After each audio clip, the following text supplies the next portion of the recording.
घास काटे बोले रे तोरा माई को प्रणाम करो।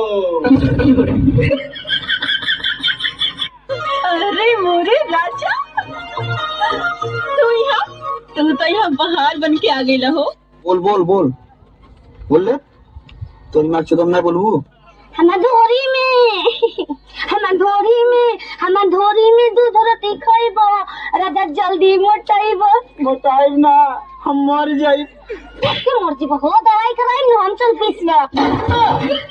अरे अपना का समझता रे, सलमान खान तोर मेहरारू ना ना ना तोर भटा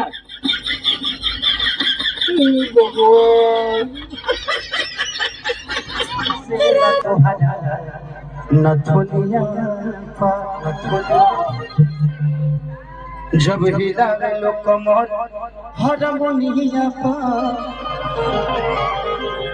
बोला दुनिया कवन कलाकारी हो गई, सूट साड़ी हो गई।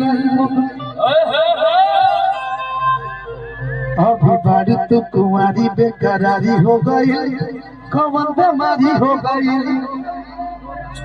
कि दुनू बेरा का पूजा भई, कि नींबू खर पूजा भई। बड़ गड़बा आए है कि नींबू खर पूजा भई।